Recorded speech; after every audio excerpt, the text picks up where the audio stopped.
Should any team want Jay Cutler? And if so, how much should he be worth?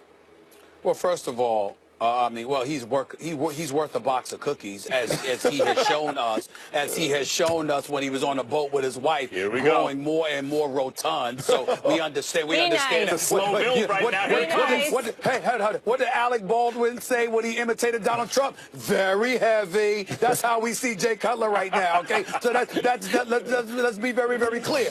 But the flip side to it, should a team look at him?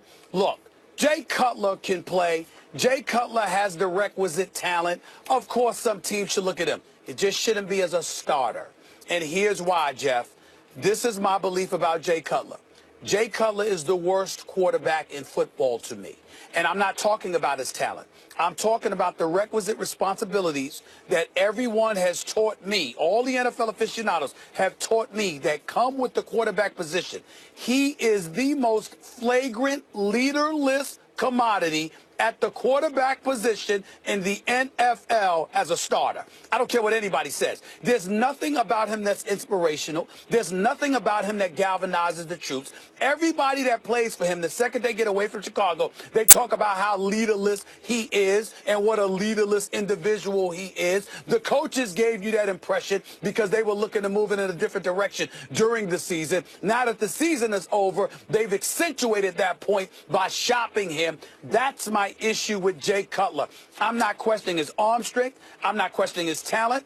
I'm not questioning his accuracy. I'm not even questioning his toughness. Okay, which is what I tried to tell to my man Tom Waddle the other day. I'm not questioning his toughness because I knew he played behind suspect offensive line, numerous offensive coordinators, numerous coaches. But why it's that? Because organizations that have Jay Cutler as your quarterback are constantly trying to figure out an infrastructure that will best maximize his potential because they see the potential, but it never reaches fruition. You know why, Jeff Saturday? Because I can make a legitimate argument based on pictures, based on body language, based on attitude, based on results. I can make a legitimate argument that he probably doesn't give a damn about anything but his check, which is what makes him the worst and why I wouldn't want him as a starter. Question is, how much is Cutler worth?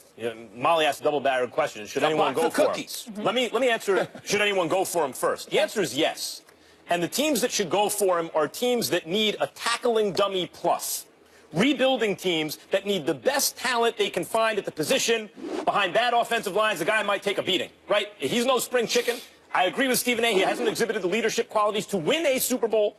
Okay, but he has some talent. He's better. He's like a middle-of-the-pack quarterback minus the leadership. So who is that? That's a team like the Browns or a team like the 49ers. A tackling dummy plus on a short-term deal. Sure, he's starter caliber in terms of the numbers he'll put up. Now, the question is, what's he worth? Well, if you're a rebuilding team, I wouldn't want to give up a fourth-round pick or higher because I want those resources put into rebuilding the team. But a fifth-round pick, if I was competing against another team who offered a sixth and I had to offer a fifth to get him, fifth-round pick, I would probably go as high as that were I the Browns or the Niners. That's it. Stopgap measure for a rebuilding program, not a high draft pick because you need that to rebuild. Yeah, I mean, I like your thought process, and I agree with you. I would probably go a little higher. I'd probably go fourth round, potential third round, and below, and here's why. But I do agree with you. You talk about a team like the 49ers. Talk about a team, the Jets. I mean, the Jets could be a team, right? And he is Fitzpatrick-like, I understand. Like, if you compare those two, they can be that. What he has to have and what he is going to require is a locker room that's already strong. That there is leadership that's already in the locker room.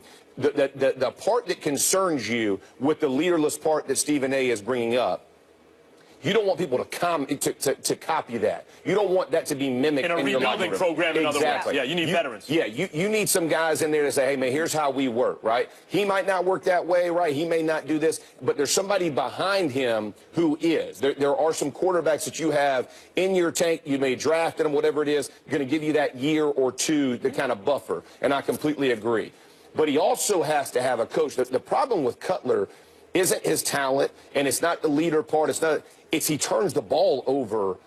I mean, it is ridiculous. Like, some of the decision-making just confuses the daylights out of you as an offensive player. You don't understand why he's trying to do it. I mean, I'd watch Bear film, and there's clearly a read that he should be going to, and he's trying to make a dime throw in the middle of the field. I don't understand it. I don't know why he does it. But if you could find a coach who harnesses that part, he gives you enough plus from the talent perspective that you can win games, that you can be a playoff caliber team with him. And the problem I see with the NFL right now, supply and demand. And the reality is there's not a lot of good quarterbacks in our game. And as you're looking at it, to find someone who does have that talent, again, and he's 33. It's not like Can he's I say too something? old. No. If he was a leader, I mean, Tony Romo's 37. and he's not your franchise guy. and if he was a leader, he wouldn't be available. Exactly. Yeah. He wouldn't be getting shopped if he wasn't doing that. But at some point, there are a lot of teams. I mean, if you're the bottom 15 down and you don't got a for sure QB, I mean, and you get it for a fourth round or fifth round, it may be a good buffer. Let me tell you the part about this conversation that's bothering me. First of all, I appreciate the breakdown and the cerebral approach to dissecting what Jay Cutler's value is. I get that. I could have done that myself. I choose not to. You know why? Because we pick and choose who we want to do that for. Let's say, for the sake of argument, if this was Terrell Owens. Now, granted, we talk about wide receiver as opposed to quarterback. But if this were Terrell Owens, this is a dude that's a Hall of Famer that can't get in. For sure. Because of the impact he has on a locker room. So what I have a problem with is somebody like a Jeff Saturday who knows his football. Somebody like a Max Kellerman who is as intelligent as they come. Sitting there and shoving that aside and just dissecting it from a football perspective. But how many athletes have we seen come down the pike and we're gauging and judging their impact on the troops around them, the people inside that locker room? We got a guy like Terrell Owens who is left out of the Hall of Fame, 153 career touchdowns, 15,934 receiving yards, top 3 all time. He should be in but the we're going to Hall of talk about Fame. him being a cancer. Sure. But we're going to dissect Jay Cutler, just football, and ignore the cancerous don't make it effect right. that he has.